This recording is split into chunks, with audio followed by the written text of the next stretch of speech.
నమస్తే.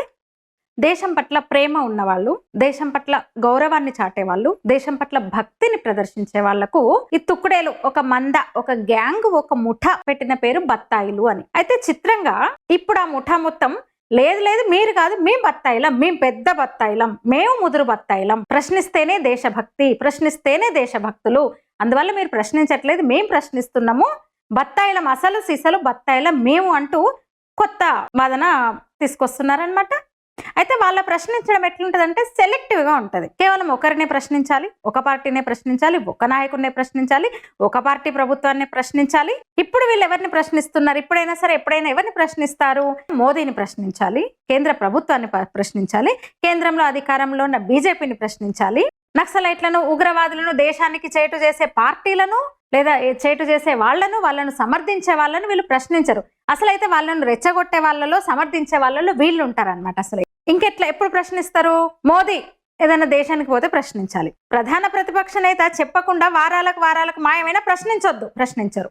12 ఏళ్లలో కశ్మీర్ బయట మొదటిసారి రాజధానిలో పేలుడు జరిగితే ప్రశ్నించాలి. పెట్రోల్ జల్లి ఉంచినాం మేము ఇంకా మంటలు మండిస్తాం చూడండి అంటే ప్రశ్నించొద్దు. 12 ఏళ్లుగా ఉగ్రవాద దాడులను ఎక్కడికక్కడ తిప్పికొడుతూ వాళ్ళ కుట్రలను భగ్నం చేస్తున్న నిఘా వర్గాలను, భద్రతా సంస్థలను ప్రశ్నిస్తారు. అరే ఒక మతం వాళ్ళే ఎందుకు ఇట్లా చేస్తున్నారు? కేవలం ఒక వర్గం వాళ్ళే ఆత్మాహుతి దాడులకు తెగబడుతున్నారు, ఒక వర్గం నుంచే ఇంత హింస జరుగుతోందని ప్రశ్నించరు. పైగా ఉల్టా చోర్ కొత్వాల్ కూడా అంటే అన్నట్టు మత విద్వేషాలు రెచ్చగొట్టేది వీళ్ళే, ఇంకా విద్వేషాలు రెచ్చగొట్టేది వీళ్ళే. హిందూ ముస్లింల మధ్య విద్వేషాలు పెంచేలా, వాళ్ళు ప్రశ్నించడం ద్వారా గొడవలు రేపేలా, అల్లకల్లోలను రేపేలా.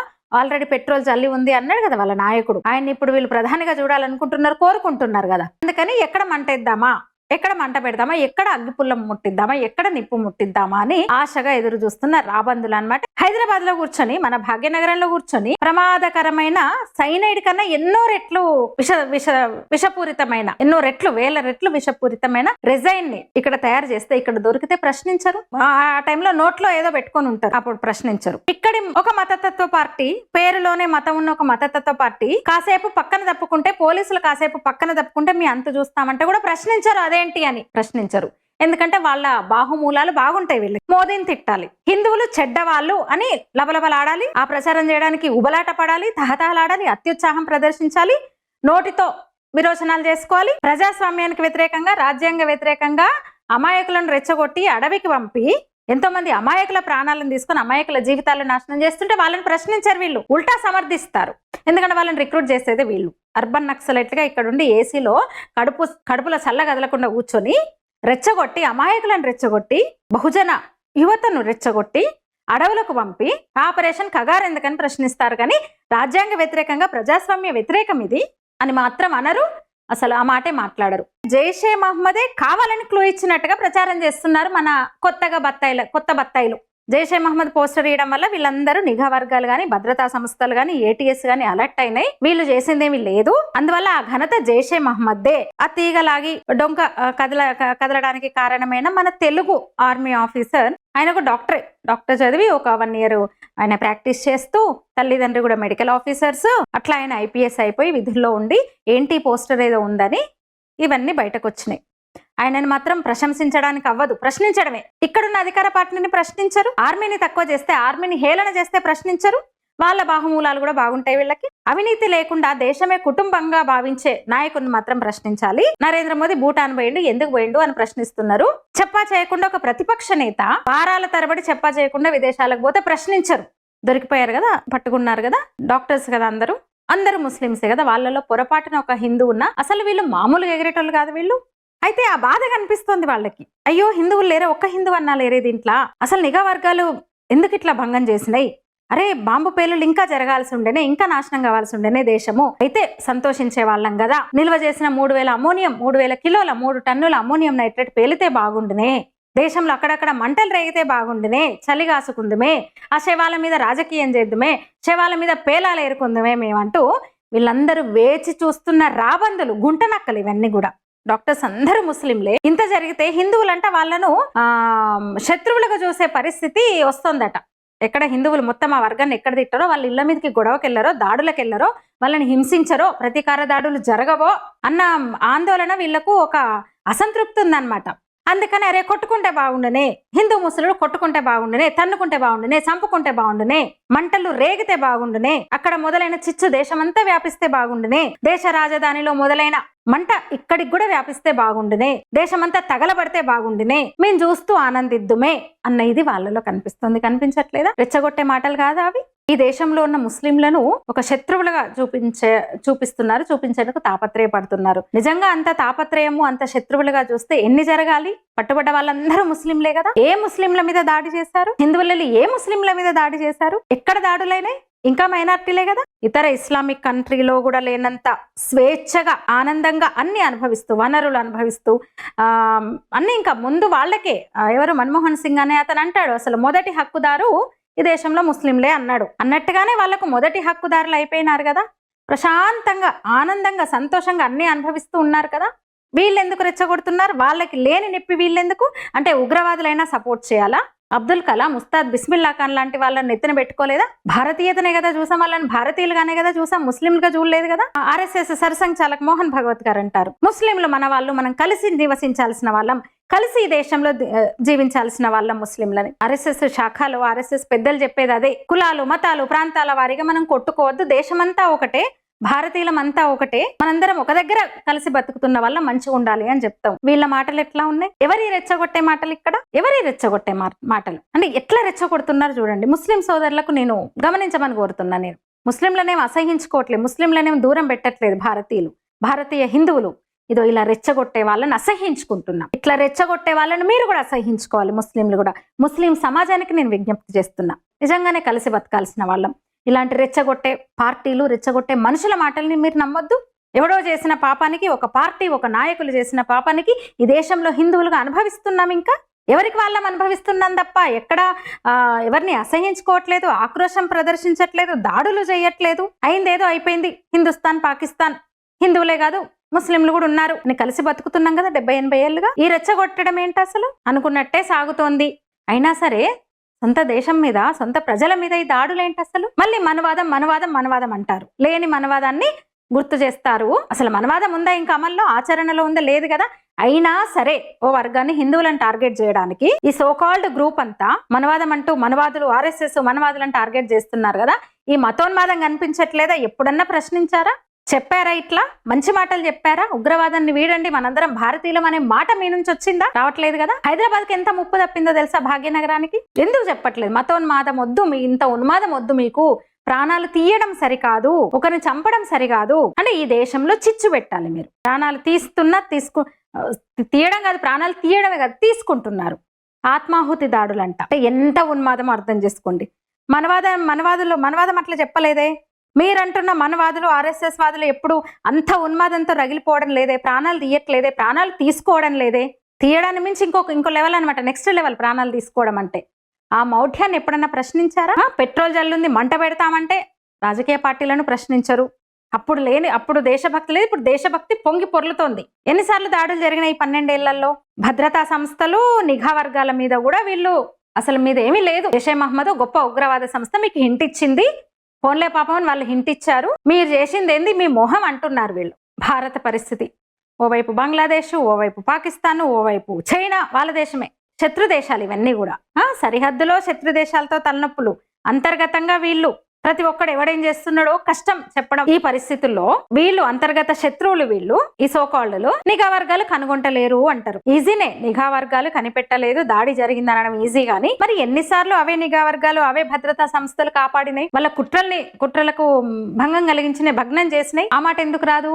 ఈ 12 ఏళ్లలో జనం మధ్య, అంటే కశ్మీర్ బయట జరిగింది ఇది ఒక్కటే. సరే, ఈ ఒక్కటి కూడా జరగొద్దంటే జరగొద్దు, జరగాలని ఎవరైనా కోరుకుంటారా? కానీ గత ప్రభుత్వాలతో మీరు పోలుస్తున్నారు కదా. ముంబైలో 250 మంది చనిపోతే కూడా, ముంబై దాడుల్లో ఒక్క బుల్లెట్ కూడా రాలేదు బయటికి. ఇప్పుడు ఆ పార్టీని అధికారంలోకి రావాలని, మళ్ళీ రాహుల్ గాంధీని ప్రధానిని చేయాలని వీళ్ళు ఆశపడుతున్నారు. బాధితులను మన్మోహన్ సింగ్ పరామర్శించాడంట, పోలుస్తున్నారు. ఇప్పుడు 13 మంది పోతే పాకిస్తాన్ సైన్యం మొత్తం ఇప్పుడు సరిహద్దుల్లో ఉంది, వాడి దేశ సరిహద్దుల్లో మోహరించారు. ఆ భయం ఉంది ఇప్పుడు.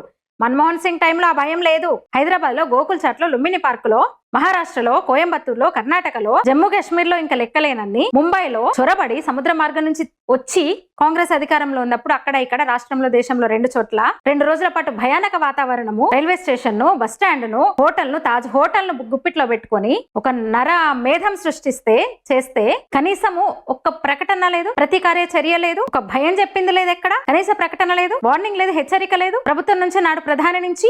ఇప్పుడు ఆ భయం ఉంది కదా. ఏం చేసినాం మొన్న పహల్గాన్ తర్వాత? అంటే ఇంటి దొంగలు వీళ్ళు. అర్థం కాదు.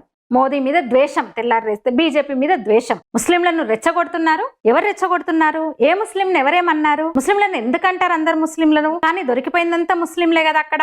ఆ మాట అనొద్దా? అసలు హైదరాబాద్ కి ఎంత ముప్పు తప్పిందో తెలుసా? ఎందుకు చేయలేదు? వెళ్ళి ఇన్వెస్టిగేటివ్ జర్నలిజం ఎందుకు చేయలేదు? భూటాన్ ఇప్పుడు మన చెప్పు చేతల్లో ఉండడం ఇంపార్టెంట్. సెప్టెంబర్ లో ఫిక్స్ అయిన ప్రోగ్రామ్ అది, పర్యటన. అది వచ్చాక, ఆ దేశం నుంచి వెళ్ళొచ్చాక కొన్ని గంటల వ్యవధిలోనే, ఆయన ఘటన జరిగిన తర్వాత గంటల్లో వెళ్లారు. డైరెక్ట్ ఫ్లైట్ దిగి ఆసుపత్రికి వెళ్లారు. అధికార నివాసానికి వెళ్ళలేదు ప్రధాని. ఆ సమయంలో మొత్తము నెంబర్ 2 అమిత్ షా, హోంమంత్రి, కేంద్రంలో నెంబర్ 2 తెలుసు కదా, అమిత్ షా ఉన్నాడు అక్కడే. అప్పుడు మన్మోహన్ సింగ్ కూడా నెంబర్ 2, నెంబర్ 1 సోనియా గాంధీ. రావడం కాదు, చర్యలు కూడా ఉంటాయి పాకిస్తాన్ మీద. బాధ్యులను కూడా పట్టుకుంటారు. అప్పట్లాగా ముంబైలో, హైదరాబాద్ లో అంత మందిని పొట్టన పెట్టుకున్నా కనీసం ఒక్క బుల్లెట్ కూడా పోలేదు కదా ఆర్మీ నుంచి, పోలీసుల నుంచి. ఒక్క ప్రకటన అన్న రాలేదు కదా, ఒక్క హెచ్చరిక అన్న రాలేదు కదా. ఇప్పుడు అట్లా కాదు కదా.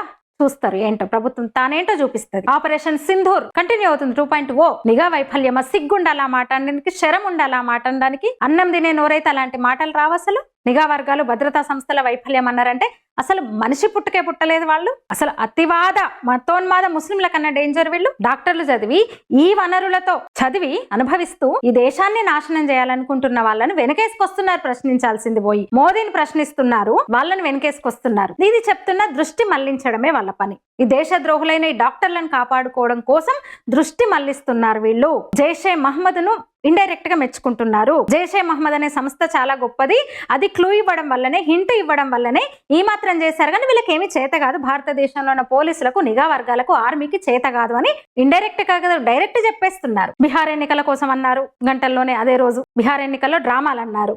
ఈ లింక్ అంతా బయట పెట్టేసరికి నోరు మూసుకున్నారు. మరి వాటితో ఈ హైదరాబాద్ లో ఈ రెజైన్ దొరికిన అతనికి ఇంకా లింక్ ఉందని, లింక్ బయటపడలేదన్నారు కదా. పాసుపళ్ళు వేసుకొని గుడ్డి గుర్రం పళ్ళు దొమ్ముతున్నారా వీళ్ళు? పాసుపండ్లు, నిద్రముఖము, గుడ్లేసుకొని ఎందుకు వెళ్ళలేదు? హైదరాబాద్ లో రాజేంద్ర నగర్ లోనే దొరికింది కదా, బయటపడ్డది కదా. నిఘా వర్గాలు ఎందుకు చేయాలి? నీకు లేదా బాధ్యత? మా మీడియా వాళ్ళు కూడా క్వశ్చన్ చేస్తున్నారు. మా మీడియా వాళ్ళనే అంటున్నా, క్వశ్చన్ చేస్తున్నా.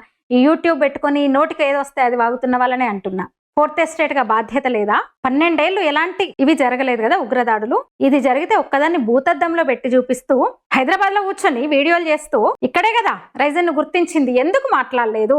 ఈ మాట్లాడుతున్న ఈ ఇన్ఫ్లుయెన్సర్స్ వీళ్ళే చావచ్చు కదా రేపు. చాలా ప్రమాదకరం అంట కదా, నీళ్లలో కలిపితే చచ్చిపోతారంట కదా. నువ్వు కూడా ఉండొచ్చు ఆ సచ్చే వాటిలలో. ఆత్మాహుతి దాడులో కూడా తెగబడుతున్నారు. అంటే ఎంత మీ మౌఢ్యం ఎంతటిదో చూడొచ్చు.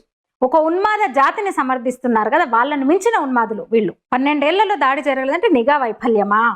చుట్టూ ఇన్ని శత్రు దేశాల మధ్య ఈ అంతర్గత శత్రువులు ఎంత ప్రమాదకరం. అసలు మనం ఏ పరిస్థితిలో ఉన్నామో ఆలోచించండి మిత్రులారా. నిఘా వర్గాల వైఫల్యం, భద్రతా దళాల వైఫల్యం అంటే హైదరాబాద్ లో ప్రభుత్వ ఉద్యోగం చేస్తూ పిల్లలను మీడియాలో ఉంచి తమ భావజాలాన్ని, తమ విద్వేషాన్ని, అంటే దేశం పట్ల విద్వేషాన్ని పిల్లాన్ని ముందు పెట్టుకుని ప్రచారం చేయిస్తున్న వాళ్ళ ఇంట్లో ఏమన్నా ఎట్లా డౌట్ వస్తుంది? రాదు కదా. ఉండొచ్చు, కెమికల్ ఉండొచ్చు, అమోనియం నైట్రేట్ ఉండొచ్చు, ఆ కుట్రలో వీళ్లకు భాగం ఉండొచ్చు. అందుకే ఎంత సమర్థిస్తున్నట్టు, ఎందుకంటే నేపథ్యము, చరిత్ర చూస్తే అర్థమైపోతుంది. కానీ ఎట్లా డౌట్ వస్తుంది నిఘా వర్గాలకు? అలాంటిది ఒక డాక్టర్ గా వాళ్ళు ఉద్యోగం చేస్తూ, అసిస్టెంట్ ప్రొఫెసర్స్ గా ఫ్యాకల్టీగా పనిచేస్తూ ఎట్లా తెలుస్తుంది? పోనీ వెళ్ళి దాడులు చేస్తే మళ్ళీ వస్తారు, మీరే వస్తారు, ముందుకు వస్తారు. అన్యాయం, అక్రమం, అమాయకులం అని ఎవరు? మహబూబా ముఫ్తీ ప్రతిపక్ష నేత జమ్మూ కాశ్మీర్ ఏమంటుంది? అమాయకులను వేధించడం ఆపండి అంటుంది బయటకు వచ్చి. షఫీ అంట, ఇందాక ఒక వీడియో నేను ఎఫ్బీలో లైవ్ పెట్టాను. షఫీ అంట, తనేంది ఏదో అంట, అతగాడు వాడే. ఉగ్రదాడుల్లో ఎంతమంది చనిపోతున్నారు? పెహల్గాంలో ఎంతమంది చనిపోయారు? ఢిల్లీలో ఎంతమంది చనిపోయారు? 12-13 మందే కదా. తమ వాళ్ళను, అయిన వాళ్ళను, బంధువులనే చంపేస్తున్నారు.